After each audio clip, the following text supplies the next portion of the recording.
नमस्कार, मैं हूं संतोष मानव और मेरे साथ हैं झारखंड के वरिष्ठ पत्रकार शंभुनाथ चौधरी। मुद्दा वही है, झारखंड में चुनाव। शंभू जी, झारखंड मुक्ति मोर्चा ने 35 और एक 36 सीटों पर अपने कैंडिडेट उतार दिए हैं। कांग्रेस ने 21 सीटों पर, आरजेडी ने 6 सीटों पर। तो क्या इंडिया ब्लॉक में कहीं से विद्रोह विरोध की खबर है? नहीं, देखिए कुछ सीटों पर तो है।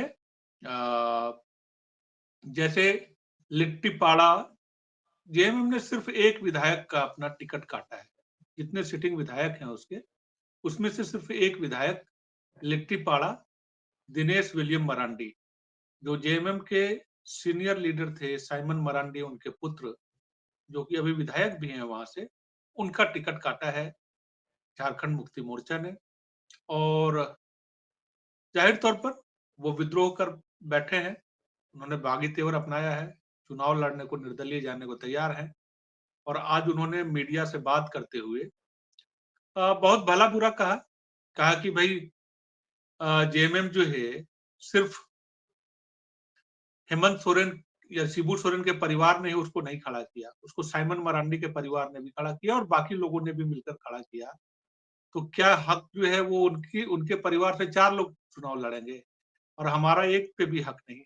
तो इस तरीके से बहुत सारे सवाल उन्होंने उठाए हैं। तहस में उन्होंने ये भी कर दिया कि झारखंड मुक्ति मोर्चा में अब दलालों का कब्जा हो गया है। सुप्रियो भट्टाचार्य, विनोद पांडे, पिंटू और कई नेताओं के, पंकज मिश्रा, इनके नाम लिए और इनको कहा कि ये बाहरी लोग जो है ये कब्जा कर रहे हैं और इनसे हमें, ये लोग जो है कर्मचारी हैं, हम लोग मालिक हैं। अब तो इस तरीके से ठीक है, तय से बहुत सारी चीजें दिनेश विलियम मतलब मुर्मू। वही सारी बात जो लोविन हेम्ब्रम कहते थे, वही बात। हाँ, बिल्कुल, बिल्कुल लोबिन हेम्ब्रम कहते थे, बस वही है। और हेमलाल मुर्मू, जिनकी उनकी जगह जिनको टिकट दिया गया है, हेमलाल मुर्मू, उसके खिलाफ भी उन्होंने कहा कि हेमलाल मुर्मू भाजपा की यात्रा करके आए, जेएमएम को बेच देगा, बाकी तमाम तरीके की चीजें। और गौर करने की चीज ये है कि पंकज मिश्रा, जो आज से 2 साल पहले बहुत चर्चित किरदार था, झारखंड के सत्ता के गलियारे में, जेल में बंद था, उसे जमानत मिल गई है और वो भी जो है चुनाव प्रचार के अभियान में जुट गया है। आज हेमलाल मुर्मू के साथ प्रचार करता हुआ दिखा, जिसकी वजह से हेमंत सोरेन को भारी तशद्दुद झेलनी पड़ी, बहुत बदनामी हुई। उसको खनन घोटाला जो साहिबगंज का है 1200 करोड़ रुपए का, ईडी के अनुसार उसका किंगपिन बताया गया है। जमानत मिली है उसको और वो चुनाव प्रचार में साथ में दिखा हेमलाल मुर्मू के। तो देखिए, ऐसे टेंटेड लोग अगर जो है जेएमएम के साथ रहेंगे तो थोड़ी दिक्कत तो होगी। अब पता नहीं मजबूरी क्या है, या जेएमएम को भी जो है ऐसे लोगों को साथ लेकर चलना है। राजनीति में जो लोग हैं या जो लोग चुनाव लड़ रहे हैं, जिनकी स्वीकार्यता हो रही है, जो जिनका मास में असर है, ऐसे लीडर्स की तो बात फिर भी समझ में आती है। ऐसे लीडर्स की बात, उसके लिए तो भाग सुहाग होता है कि जेल में गया, जेल से लौट कर आया तो बहुत ज्यादा उन पे फर्क, जनता जो है, जनता के बीच अगर जनता ने मुहर लगा दी है, चाहे जितना भी वो बड़ा उसका क्रिमिनल बैकग्राउंड हो, बाकी सारी चीजें हैं, तो वो चल जाता है। लेकिन ऐसे देखिए लोग, देखिए, इसमें क्या है कि राजनीति जो है वो दलालों, ब्रोकरों, 2 नंबर का काम करने वाले, इनका ही धंधा रह गया है। उसमें अगर हम महात्मा गांधी ढूंढे, लाल बहादुर शास्त्री ढूंढे तो बहुत कठिन काम है। हाँ, मुश्किल है। तो नहीं, नहीं, वो तो ठीक बात है। लेकिन फिर भी संतोष जी, जिनके पास मास नहीं है और अगर मास में पकड़ नहीं है, देखिए राजनीति में बलशाली वही है कि अगर मास में आपकी पकड़ है, आप मास लीडर हैं, जनाधार है अगर आपका, तब तो फिर सारे अपराध क्षम्य है। जनता अगर आपकी जय जयकार कर दे रही है, चाहे आप जितने बड़े क्रिमिनल हो, बात चल जा रही है। लेकिन अगर जनता का भी मुझे साथ नहीं मुझे हो, मुझे मुझे आप मुझे ये बताइए कि कांग्रेस में कहीं से विद्रोह या विरोध की खबर है? नहीं, अभी तत्काल तो देखिए रांची सीट पे थोड़ी बात हो रही है। रांची सीट अब जेएमएम ने जो है आज वहां पे सीट अनाउंस कर दिया महुआ माझी को। फिर से रांची सीट को लेकर जीत थी कि भाई कांग्रेस के जो लीडर्स हैं यहाँ पे, कुमार राजा, आदित्य विक्रम जायसवाल, ऐसे कई लोग जो हैं जो चुनाव लड़ने की जिन्होंने आकांक्षा पाल रखी थी, तो उसमें से एक आध व्यक्ति जो है वो जैसे आदित्य विक्रल जायसवाल ने आज प्रेस कॉन्फ्रेंस की, वो प्रोफेशनल कांग्रेस के झारखंड निकाय के कन्वीनर होते थे और चुनाव लड़ने के चुनाव में जो दावेदारों की सूची थी उसमें उनका नाम भी था। तो ऐसा है, लेकिन कोई ऐसे बड़े विद्रोह की खबर जो है वो किसी सीट पे अभी तो दिखी नहीं है कांग्रेस में। छोटा एक मोटा एक खास कार्यकर्ता। बात है, एक खास बात है। आरजेडी को 22 सीटें चाहिए थी, 23 सीटें चाहिए थी, और ये पिछले बार से भी एक कम।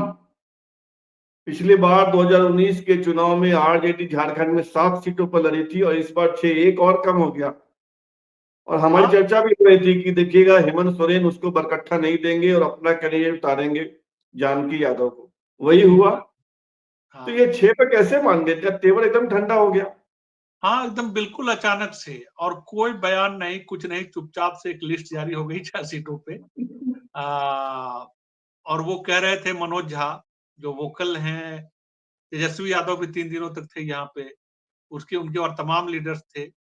लेकिन ये अचानक से जो है, पता नहीं कौन सी ऐसी बात, या हेमंत सोरेन से मुलाकात के बाद अचानक से न कोई कोई बयान, न ये भी कहा गया कि हाँ नहीं ठीक है, हम गठबंधन के हित में हमने कुर्बानी देना। अगर मान लीजिए कि सीटें कम मिलती है तो आमतौर पर क्या होता है कि चलिए ठीक है, हमको धर्मनिरपेक्ष सरकार बनानी है, बीजेपी को परास्त करना है, इसलिए हम अब 6 पे भी लड़ने को तैयार हैं। ये जैसी बात कह रहे थे वो मनोज झा, कि भाई पिछली बार 2014 के चुनाव में लालू जी ने विशाल हृदय दिखाया था और बीजेपी को लड़ाने का हराने का बड़ा लक्ष्य था, इसलिए हम लोगों ने, वो बात भी कहने के लिए कोई नहीं आया पार्टी का लीडर। चुपचाप से एक लिस्ट जारी हो गई। और धमका तो नहीं दिया हेमंत सोरेन ने कि जाइए अकेले लड़के देख लीजिए? नहीं, अब पता नहीं क्या है, कौन सी बात है, कैसे है, लेकिन ये तो जरूर है कि झारखंड में आरजेडी को जो है, वो भाई जेएमएम का अवलंबन तो चाहिए। जेएमएम कांग्रेस के बगैर जो है, आरजेडी अगर अकेले अकेले भी आजमाएगी तो एक आध सीट की बात छोड़ दीजिए, बाकी बहुत कोई प्रभाव डालने वाली स्थिति में अब नहीं है। अब 2005 वाली स्थिति तो नहीं है। अभी 2005 तक की ये स्थिति। स्थिति है, अभी तक जो 21 सीटों पे घोषणा हुई है, कांग्रेस ने किसी सीटिंग विधायक का टिकट नहीं काटा है। हाँ, ठीक है, किसी का टिकट नहीं काटा है, लेकिन होल्ड पे रखा है उमाशंकर अकेला बरही का। अब तक जो है हाँ, उनके हाँ। नाम की घोषणा नहीं हुई है। एक विधायक है जिनका, तो जिनके नाम पाकुड़ की, वाले का भी दिक्कत है, आलमगीर पाकुड़ आलम।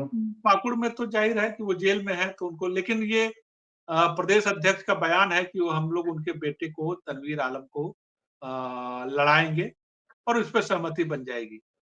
अ, एक लाइन और भी उन्होंने कहा था, केशव महतो कमलेश ने, जो झारखंड कांग्रेस के अध्यक्ष हैं, कि हम लोगों ने किसी विधायक का टिकट नहीं काटा है। इसका मतलब है कि देर सवेर उमाशंकर अकेला के नाम पे भी सहमति हो क्लियरेंस जो जाएगी। है वो हरी झंडी मिल जाएगी।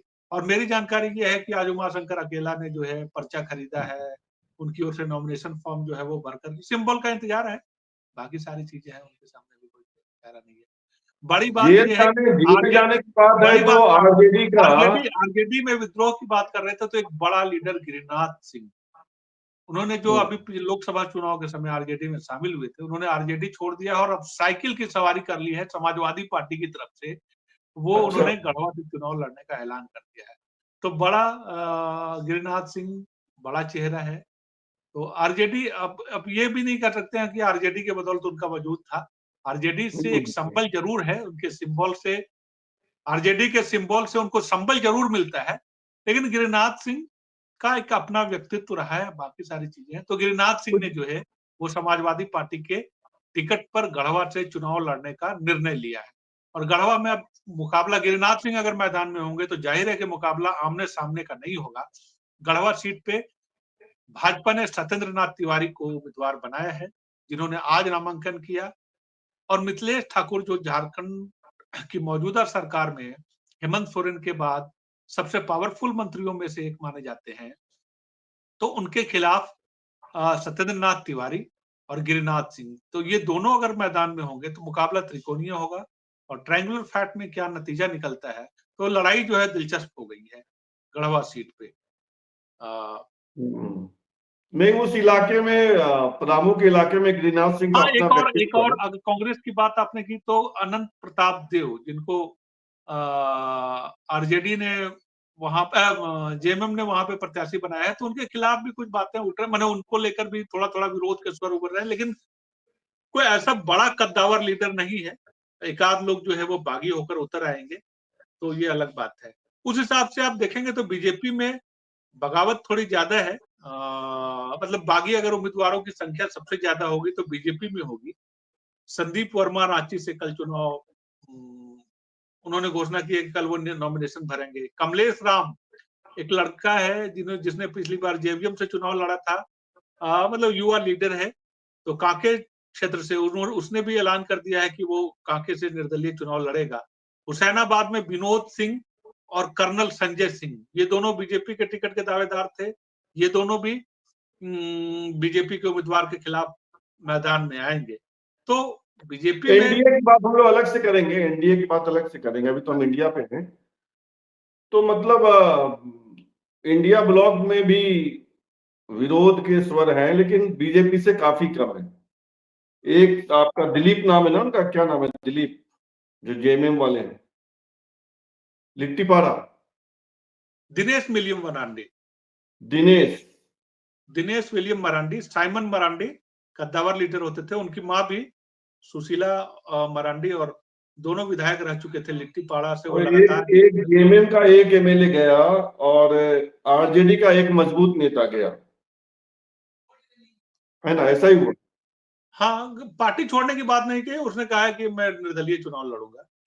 एक ही बात है, आप पार्टी छोड़िए निर्दलीय लड़िए, आपने छोड़ा तभी तो निर्दलीय लड़ रहे हो। नहीं, पार्टी में बने रहना और दूसरी पार्टी में शामिल हो जाना, बीजेपी में चले जाना, ये थोड़ा बड़ा झटका हो जाता है कि भाई किसी दूसरी पार्टी में चले गए तो आप दूसरे को भी ताकत बख्शते हैं। मतलब गढ़वा का चुनाव अब रोचक हो जाएगा, त्रिकोणीय। बिल्कुल, गढ़वा का मुकाबला जो है वो त्रिकोणीय होने के आसार है। तो ये थे झारखंड के वरिष्ठ पत्रकार शंभूनाथ चौधरी। हम इनसे लगातार बात करते रहेंगे। फिलहाल इतना ही, और आपसे आग्रह है कि आप इस चैनल को सब्सक्राइब कीजिए, ज्वाइन कीजिए, लाइक, शेयर और कमेंट कीजिए। बहुत बहुत धन्यवाद।